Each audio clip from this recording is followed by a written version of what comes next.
Bienvenue dans le French Ciné Club, un podcast qui parle de cinéma pour les apprenants de français langue étrangère. Je m'appelle Marion, je suis la fondatrice de l'école Clap Français. Chaque semaine, je t'emmène découvrir un film français pour booster ton français de manière naturelle, vivante et passionnante.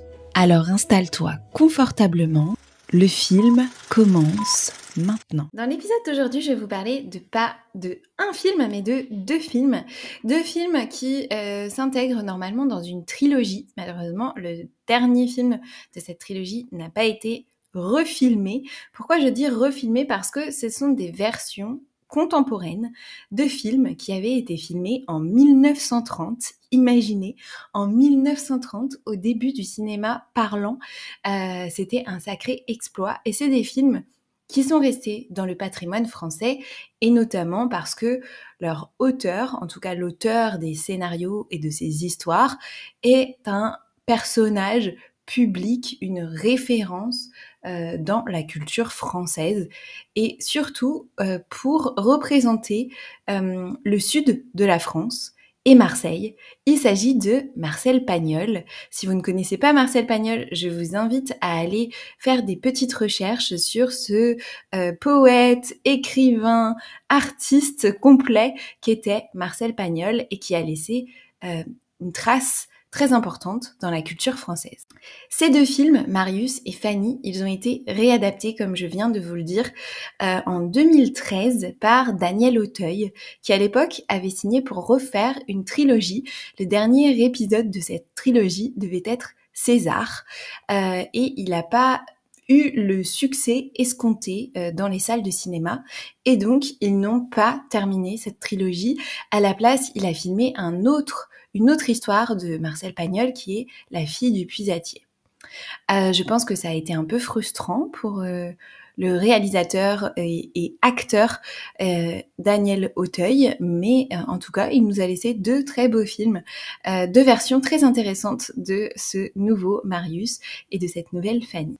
Marius et Fanny, et certainement aussi César, c'est une trilogie dramatique, des drames un peu en même temps avec beaucoup de comiques et beaucoup de dialogues très écrits, très intéressants, beaucoup de jeux de mots, vraiment l'écriture de ces films et l'écriture des dialogues en tout cas est incroyable et sont restés dans le patrimoine français. Je me souviens, moi, avoir joué au théâtre à l'école quand j'étais très jeune, un passage de Marius avec cette fameuse, vraiment très très très connue partie de cartes où il lui dit « tu me fends le cœur » et il essaye de tricher. Il y a beaucoup de complicité entre ces personnages, ils sont tous très touchants. On arrive à être touché par chacun d'eux en très peu de temps, en fait. Et ça, c'est vraiment dû aux dialogues qui sont mis dans leur bouche. Il y a des différences entre la version de 1930 et cette version plus contemporaine. Notamment, bien sûr, dans le traitement de l'image, la manière dont c'est filmé. Déjà, cette nouvelle version, elle est en couleur. La version de 1930 était en noir et blanc. Il y a beaucoup de mouvements de caméra qu'il n'y avait pas dans l'ancienne version. Et puis aussi, dans le jeu des personnages, il y a des différences. Dans les relations, par exemple, père-fils, il y a des différences. Et c'est quelque chose que les étudiants du French Film Fluency Club vont avoir à étudier un peu plus en détail dans les contenus du club de ces 2 prochaines semaines. L'histoire, c'est l'histoire de Marius qui travaille dans le bar de son père, dans un port, certainement à Marseille. Et il est un peu blasé de ce travail. On sent qu'il y a une relation assez complice et en même temps un peu chien et chat avec son père. Et lui, son rêve, c'est de regarder les bateaux et de rêver qu'un jour, il va pouvoir suivre un de ces bateaux et s'en aller. En gros, il rêve de devenir marin. Et c'est ce qu'il va pouvoir faire peut-être grâce à ses contacts. Il essaye à tout prix de trouver une place pour partir sur un navire. Mais Marius, il a aussi une relation très intéressante avec une jeune femme qui s'appelle Fanny. Ils ont grandi ensemble, ils se connaissent depuis tout petit, on sent une grande complicité entre eux deux et en même temps on sent qu'il y a un peu plus que de l'amitié. Fanny, pour forcer Marius à avouer ses sentiments, va plus ou moins étudié la proposition de Panis, qui est un vendeur de voiles sur le port, un businessman, un grand entrepreneur de la ville, très riche, beaucoup plus âgé qu'elle, bien sûr, et qui est veuf et donc qui a demandé Fanny en mariage. Et elle va sérieusement étudier la proposition en prenant bien soin de le faire sous les yeux de Marius, pour vérifier ses sentiments, vérifier s'il est jaloux ou non. Et nous voilà donc tiraillés entre prendre le large, partir en mer ou vivre la passion et l'amour avec Fanny. Ça, c'est le tout début du premier épisode, entre guillemets, de cette série, de cette trilogie. Et je vous en dis pas plus parce que sinon ce serait un peu gâcher tous les rebondissements, tous ces ressorts tragicomiques qui vont arriver ensuite dans la suite de l'histoire. Vous pouvez en ce moment voir ces 2 films disponibles sur France.tv gratuitement et je vous les recommande vraiment, on passe un très bon moment et même si les dialogues sont assez anciens, eh bien finalement ça marche très très bien. Je vais vous parler maintenant de ce que j'ai aimé et de ce que j'ai moins aimé dans ces films. Bon, bien sûr, j'ai adoré les drames, la comédie, les dialogues, vous avez compris, je vous l'ai dit. J'ai aussi adoré le fait que l'œuvre, l'adaptation contemporaine soit assez fidèle à l'œuvre originale, mais vraiment adaptée dans le jeu des acteurs, la mise en scène. Et pour moi, c'était aussi très intéressant de pouvoir reconnaître des acteurs pour lesquels j'ai une certaine sensibilité déjà, dont je connais déjà le parcours.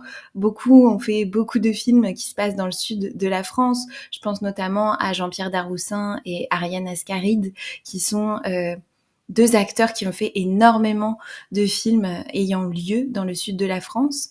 Et c'est important parce que c'est des régions qui sont un peu moins représentées au cinéma. Vous avez l'habitude de voir des films et des séries et peut-être que moins aujourd'hui, mais on est presque sur 80% de films et de séries qui ont lieu à Paris. Enfin, j'exagère un petit peu certainement, mais il y a quand même une grosse représentation de Paris, de sa banlieue, comme étant la France. Mais en fait, il y a vraiment une France beaucoup plus grande que ça.